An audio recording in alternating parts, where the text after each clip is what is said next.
Hello and welcome back to Israel with Aline. Today we are back in the far north of Israel to visit Tel Dan, the city where the greatest sin of the people of Israel took place. Let's see the exact place where the golden calf was and find out how this city caused the destruction of most of the 12 tribes of Israel. So, if you are prepared, let's get started.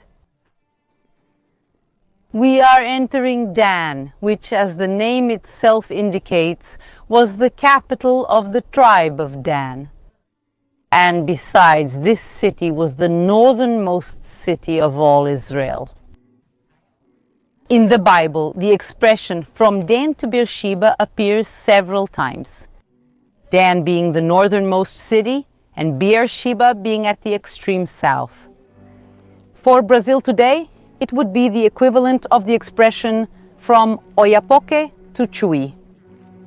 Dan was a rich and prosperous city, and for centuries was a major commercial center and helped defend the whole territory of Israel. But everything will change with the death of King Solomon. Until then, all 12 tribes were within a large Jewish kingdom, but Solomon began to sin in the eyes of God. And King Solomon loved many foreign women, in addition to the Pharaoh's daughter, Moabites, Ammonites, Edomites, Sidonians, and Hittites, from the nations of which the Lord had spoken to the children of Israel, "I will not approach them, and they shall not approach you. Otherwise they will pervert your heart to follow their gods." Solomon joined these with love. So Solomon did what was evil in the sight of the Lord. Then Solomon built a high place for Chemosh, the abomination of Moab, on the hill that is east of Jerusalem, and for Molech, the abomination of the children of Ammon. And as punishment, God will divide the kingdom into two. In the north will be the kingdom of Israel, and its king is called Jeroboam. And it was a large and strong kingdom, and in it lived 10 of the 12 tribes of Israel. And in the south was the kingdom of Judah, with King Rehoboam, who was the son of King Solomon. And in its territory were the tribe of Judah and Benjamin. Dan was in the kingdom of Israel. Here in the archaeological digs they found this place, which is a throne. The king probably sat here sometimes, and the king of Israel was named Jeroboam. His kingdom was the strongest, the largest, and the most important among the two. But despite all the strength he had, he was terrified of being despised by the people of Israel, since he was not a descendant of King David. And Jeroboam said in his heart, "Now the kingdom will return to the house of David." If the people go up to make sacrifices in the house of the Lord, in Jerusalem, the heart of this people will turn to their Lord, to Rehoboam, king of Judah, and they will kill me. He did not want the people to go up to the temple in Jerusalem, where King Rehoboam was, and so he will create an abomination. So the king took counsel and made 2 golden calves and said to them, "It will be too much work for you to go up to Jerusalem. Here are your gods, O Israel, who brought you up from the land of Egypt." He put one in Bethel, and he put the other in Dan. And so he created golden calf worship, one in Bethel and the other here in Dan. And now we are going to see this place together.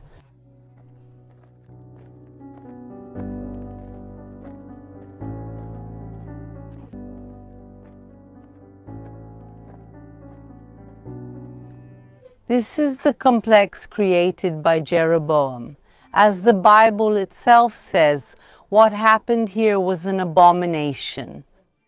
And the first thing we see entering here is the altar of sacrifices. Come with me. Here was the altar.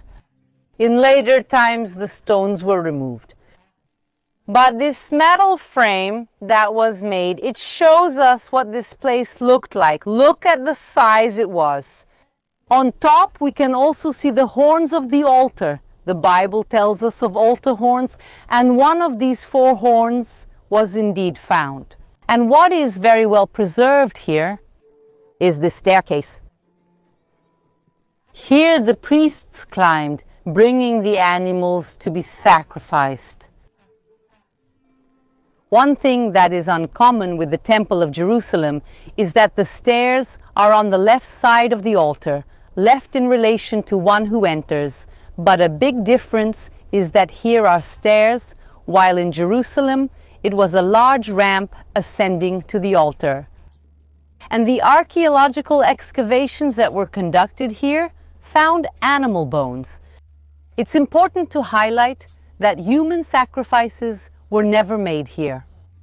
So animal sacrifices were conducted here, but the image, the statue of the golden calf, it was located in the Bama on the stage that's right behind there, going up those stairs. And that's where we are heading now to see the place up close, exactly where the calf was located. Let's go!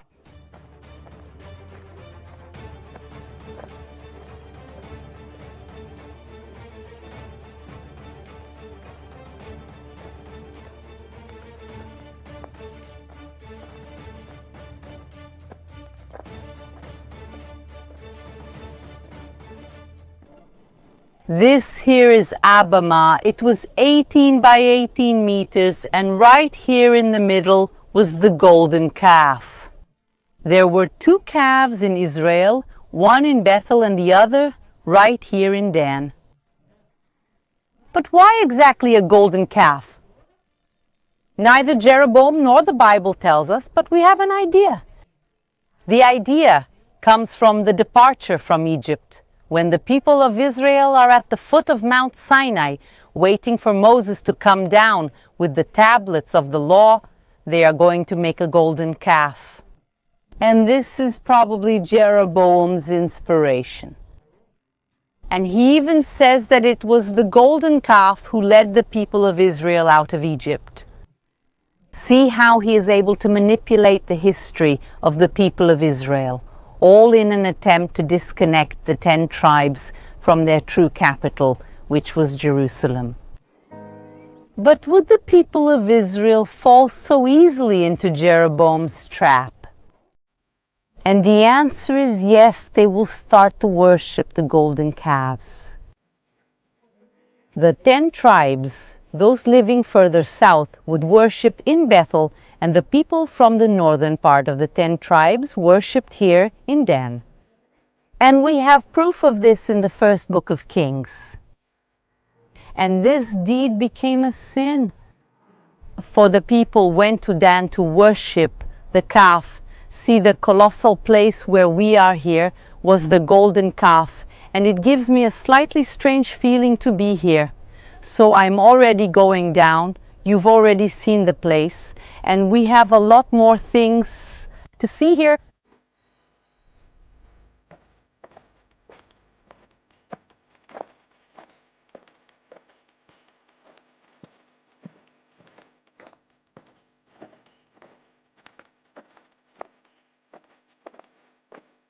Here we are looking at the side rooms, which were the priests' rooms, but also here King Jeroboam was wrong because he chose priests who are not from the tribe of Levi, as God had commanded.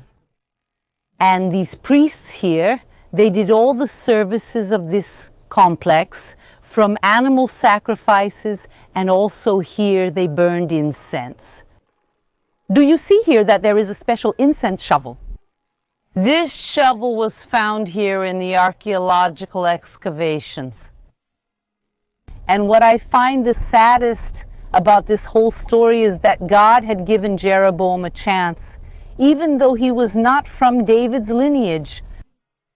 God tells Jeroboam that if he followed the right path, the path and the commandments of God, he and his reign would be blessed. And it shall be that if you listen to everything I command you, and walk in my ways, and do what is right in my eyes, keeping my statutes and my commandments, as did David, my servant, I will be with you and build you a strong house, as I built for David, and I will give you Israel. And not only does Jeroboam break God's commandments, but he also leads the people astray. And not only him, the following kings will do the same thing, and for that they will be condemned. Some prophets like Amos will try to warn the people, but it will be in vain.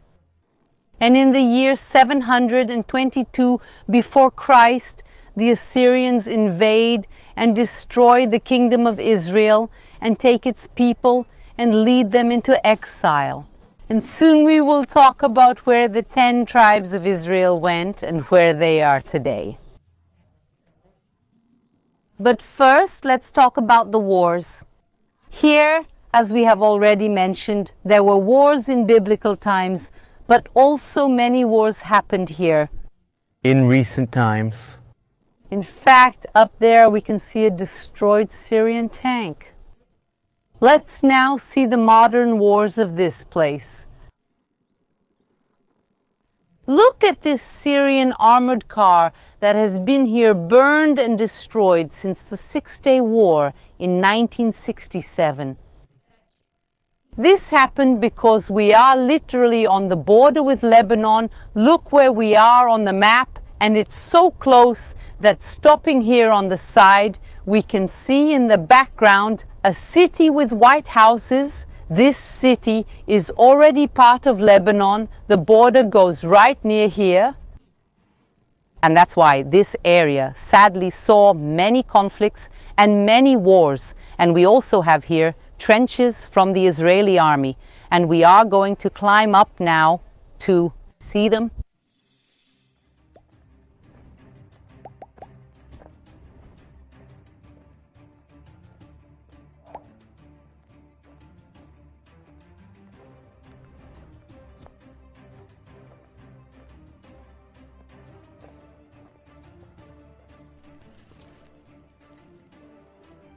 As you are seeing, this here is a bunker. It's an air raid shelter, part of this trench. I had planned to go in and show it from the inside, but as you can see, the last rains completely flooded it. And it's a maze here that goes through inside. And it's a good thing that it's really abandoned. Why? Because in recent years, this area has been very peaceful and quiet. And so these trenches are really here to remind us of the wars that happened here. The main one was the Six-Day War, and also some battles in the Yom Kippur War in 1973. And now let's talk about the biblical wars. With the destruction of the Assyrians, they are going to take 10 of the 12 tribes and expel them from Israel. These tribes are Reuben, Simeon, Dan, Naphtali, Gad, Asher, Issachar, Zebulun, Manasseh, and Ephraim. But where did they go? The Bible tells us the following. In the 9th year of Hoshea, the king of Assyria captured Samaria and carried Israel away into exile to Assyria and placed them in Halah and on the Habor, the river of Gozan, and in the cities of the Medes. And this region is where Assyria is located today, and Iraq. The historian Flavius Josephus writes in the 1st century the following: "The 10 tribes of Israel are beyond the Euphrates until now, and are an immense multitude, and cannot be estimated by numbers." He tells us where they are after the Euphrates River. The Assyrians expel much of the 10 tribes of Israel, but not all, because during the invasion, part of the 10 tribes managed to escape and take refuge within the kingdom of Judah, where the tribe of Judah and the tribe of Benjamin were already. And also part of the tribe of Levi does not disappear. The tribe of Levi never won its own territory like the others, and so they were spread throughout the territory, both in Judah and in Israel. So who are the Jews of today descendants of? They are descendants of Judah, Benjamin, part of Levi, and also people who fled from the 10 tribes of Israel to the region of the kingdom of Judah. But what happened to those who were exiled? We are not sure. There are various groups that proclaim themselves part of the 10 lost tribes of Israel, such as the Samaritans, Beta Israel, the Ethiopian Jews, the tribe of Manasseh in India, and the Pashtuns in Afghanistan, among others. Leave in the comments if you want to hear the full story of the 10 tribes of Israel today and how some of them are returning to Israel. For now, I hope you have enjoyed learning a little more about the sin and the fascinating history here at Tel Dan. A big kiss and see you here next time.